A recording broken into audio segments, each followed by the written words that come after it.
मौनी अमावस्या के दिन संतों का स्नान होता है, तो प्रशासन ने इसको लेकर व्यवस्था क्यों नहीं की थी और नोच की तरफ शंकराचार्य के रथ को क्यों नहीं बढ़ने दिया गया?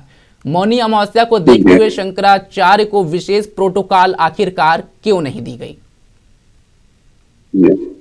नमो नारायण। सबसे पहले तो मैं आचार्य मंडली महामंडलेश्वर ब्रह्मचार्य परमहंस जी महाराज के नाम से जाना जाता हूँ। मेरा अखाड़ा श्री पंच महाभूत परमहंस अखाड़ा है जी। और विषय पर आते हुए, जो भी कल भगवान शंकराचार्य जी के साथ में हुआ, ये उतना निंदनीय है कि जिसके बारे में जितनी बात की जाए उतना ही कम है। सबसे बड़ी बात की 4 शंकराचार्यों के मठों की स्थापना आदि शंकराचार्य जी ने 9वीं शताब्दी में को बचाने के लिए, सनातन धर्म को बचाने के लिए की थी जी। और वो नहीं होते तो आज सनातन का नाम नहीं होता, बौद्धिज्म में सारा कन्वर्ट हो चुका होता।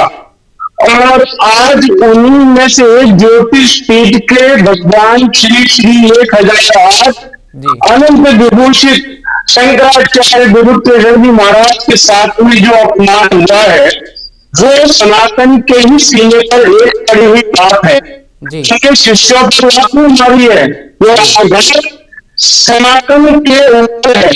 ये आप देखिए, वैमनस्य की जाति व्यवस्था के अनुसार हमें जो जा रहा है, उसका एक प्रतिकार और उसका एक प्रतिशोध करेंगे। योगी जी की सरकार है, उनसे बड़ा कोई संत हो नहीं सकता, क्योंकि योगी बनना हर एक बस की बात नहीं है। महाराज जी यही सवाल उठ रहा है, जब जो प्रदेश के मुखिया हैं वो संत हैं, तो उनके शासन काल में एक संत के साथ इस तरह की दुर्व्यवहार कैसे कर दी गई, वो भी प्रशासन इस प्रशासन में जो जाति व्यवस्था के आधार पर लोगों को लिया जाता है, उनको जो है बंदी किया जाता है। अगर आप देखेंगे तो उनके सीने पर लात मारने वाला कोई ब्राह्मण क्षत्रिय बनिया नहीं होगा, उनके शिष्य की शिखा पकड़ने वाला आपकी हिम्मत है किसी में जो किसी और धर्म की टोपी या धर्म को पकड़ ले? दंगे हो जाएंगे, मारकर विश्व काट जाएगी। और हमारे इतनी शर्म की बात है, हम इतनी वेदना से व्यथित है कि हमारे वैचारिक मतभेद हो सकते हैं शंकराचार्य जी से। उनकी भी कमी है कि वो हर जगह हर विषय पर राजनीतिक टिप्पणी देते हैं, वो उनका पर्सनल हो सकता है, लेकिन हमारी आस्था का विषय हमारे मठ है। ज्योतिष मठ के शंकराचार्य जो प्रतिनिधि हैं, उनके ऊपर आप एक आघात कर रहे हैं, इसका मतलब आपने सनातन का आघात किया है। ये तो वैसे ही हो गया ना कि हमारे देश का प्रधानमंत्री किसी दूसरे देश में जाए और उनके साथ में दुर्व्यवहार हो और वो कहे कि वो प्रधानमंत्री के साथ में हुआ है, देश के साथ में नहीं हुआ।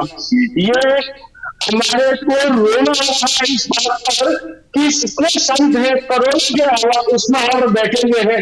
माघ का महीना जिसमें कि देवताओं को, ऋषियों को, मुनियों को सबको पूजा जाता है, दिव्यात्माएं आप अपना देश बदल बदल के स्नान करने आती है, वहां पर एक शंकराचार्य जी के साथ में दुर्व्यवहार उनका अहंकार था।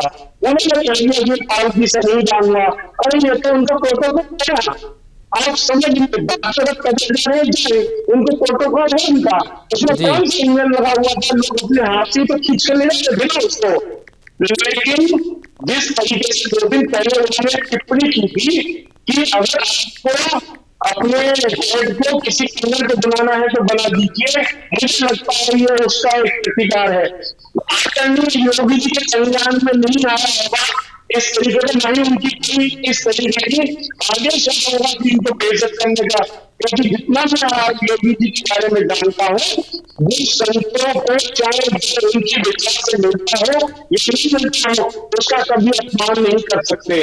वो किसी भी व्यक्ति ने कोई धारणा छोड़ी, क्या वो नशे में थे या कुछ हथियार थे, क्या उन्होंने कोई अपने साथ में अस्त्र शस्त्र का प्रदर्शन किया, शांति पूर्वक ही तो स्नान करने जा रहे थे ना, उसमें कौन से दंगे हो जाते, और उनको लोग पसंद ही नहीं करते हैं तो उनके दर्शन करने क्यों आते? आप ये बताइए कि जैसे हमारे यहाँ पर करपाती महाराज जी का अपमान हुआ था और संतों की आपने हत्याएं देखी गौ रक्षा के लिए, आपने राम भक्तों की हत्याएं देखी अयोध्या में, और आपने हर्ष देख लिया उनको करने वालों का। मेरे को तो ये व्याकुलता है और मैं इतना व्यथित हूं कि मैं ये नहीं सोच पा रहा हूं कि किन 80 पुरुष शब्दों से इन शब्दों की निंदा करूं, इन तत्वों की निंदा करूं। इससे ऐसा तो मुगल काल में भी नहीं हुआ कि हमारे शंकराचार्य जी को इस तरीके से अपमान किया गया हो। महाराज जी जो और तस्वीर और महाराज जी जो तस्वीर और वीडियो सामने आ रही है उसमें देखा जा रहा है कि रथ का जो छत्र है उसको भी काफी नुकसान पहुंचाया गया है।